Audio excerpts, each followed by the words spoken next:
A few years ago, I read a story of two lumberjacks who decided to have a contest to see who could chop the most wood. One was young, energetic, powerful man who could chop relentlessly. He was convinced that he would win easily against the older lumberjack who was on the back end of his tree felling days. The rules were simple. Whoever chopped the most wood during the shift would win. They were working on the opposite sides of a little ridge, so they could hear each other but couldn't see their progress. What the younger lumberjack could see, though, were the numerous number of breaks that the veteran kept taking. Over and over, the young, energetic fellow would see his competitor sitting up by the tent with the axe on his lap. At the end of the day, both the men climbed on the ridge to assess who the victor was. And much to the surprise of the younger lumberjack, the older man had a pile that dwarfed his own. He was convinced the man cheated. How could you have won? I saw all the breaks you were taking. The experienced lumberjack chuckled. You thought those were breaks. I was sharpening my axe.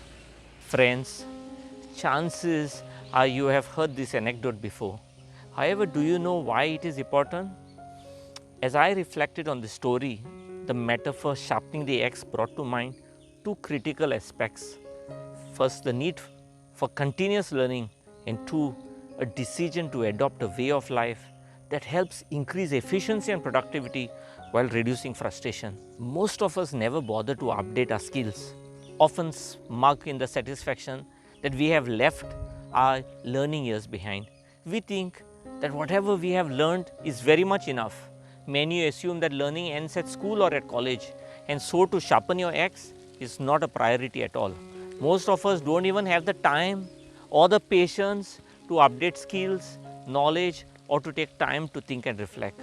Sometimes it's tempting to keep swinging at the tree, stubbornly expecting it to kneel before your strength. But the effort is futile and always leads to frustration.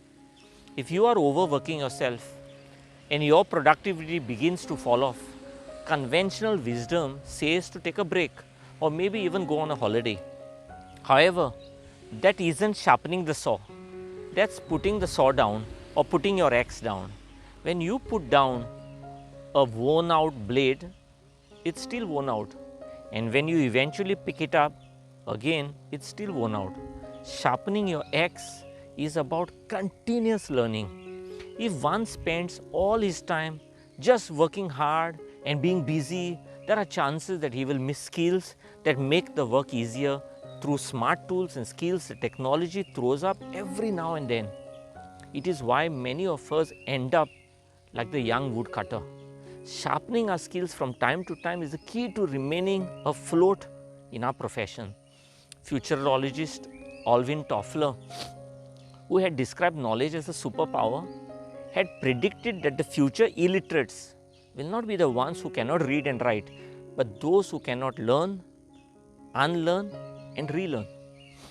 Someone went on a step further and said, tomorrow's illiterate will not be the man who can't read. He will be the man who has not learned how to learn. Robert Kiyosaki's book titled Rich Dad Poor Dad was first published in 1997, and quickly it became a must read for people interested in investing money and global economy. The book emphasizes on the fact that rich people and people who want to become rich work and learn every day how to put money to work for them. It's about learning before earning. Everyone wants to earn, but very few want to really learn. There's always an L before the word earn. Remember, your wealth is proportionate to your ability to keep learning. When it comes to money, the poor and the middle class want to play it safe. Their gospel is to study hard, find a secure job and work hard. But the rich play it differently. Teach your mind to learn things and embrace change. If you cling to the old ideas, you will be left behind. Old ideas are just liabilities for you. Friends, do you see yourself combating the same problem daily, weekly, or monthly? Do you see yourself working hard day in, day out, yet getting mediocre results? Well, you need to ask yourself this one question: Do you take enough time out of your daily routine to focus on development and improvement? Remember, you cannot become who you want to be by staying the same and doing the same. Secondly, the metaphor sharpen your axe or sharpen your saw is also concerned with what is known as a balanced self-renewal. Stephen Covey, 1989 book, The 7 Habits of Highly Effective People, garnered a global following and enjoyed a 5-year run on the bestsellers list.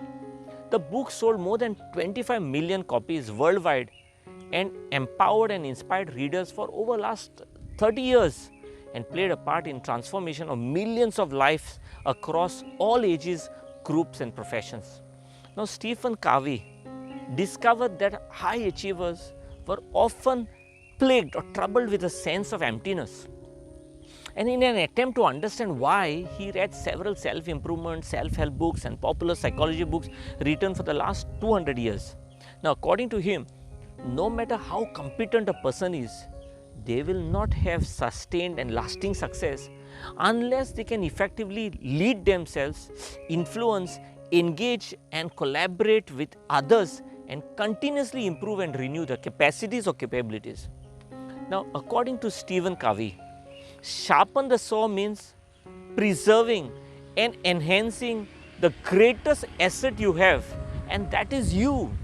It means having a balanced program for self-renewal in 4 areas of a life, namely physical, mental, social and spiritual.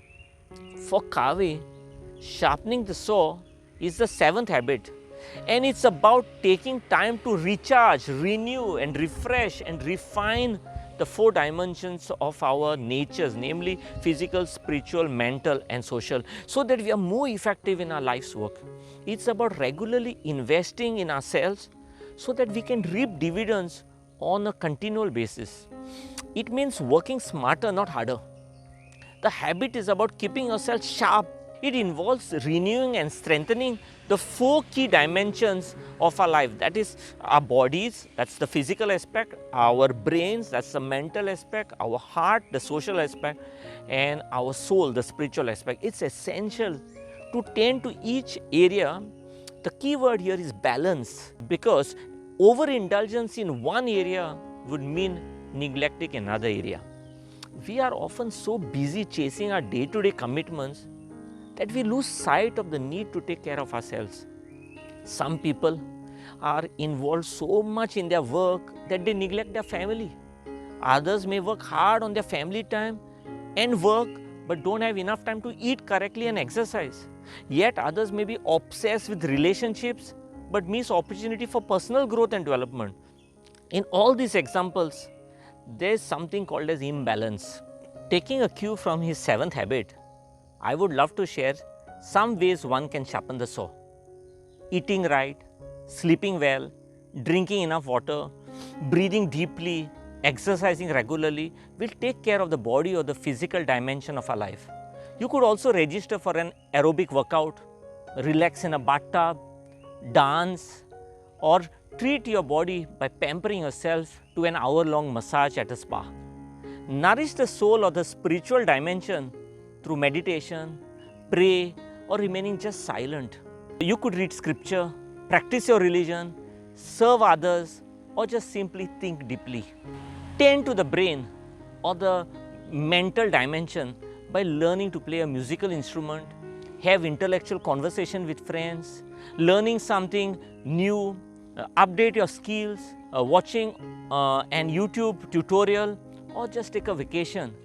You can hit the beach, maybe visit a foreign country, or just explore parts of your own town you have never seen before. The idea is to break the stress cycle. And finally, you can care for your heart, or what we call as the social dimension of sharpening the saw, by doing small acts of kindness, apologizing when you hurt someone, being empathetic and building meaningful connections with others. When it comes to friendship, remember quality matters more than quantity. Maybe an hour with one close friend is all that it takes to sharpen the saw. Friends, whether in personal or in business life, it's important to first put down your saw and then sharpen it. You've got to find the right balance between work, play and rest. That's called putting down the saw. You must then sharpen your saw by becoming a lifelong learner who always takes good care of themselves and makes constant improvement in terms of fitness, emotional well-being, competencies and contributing to the world.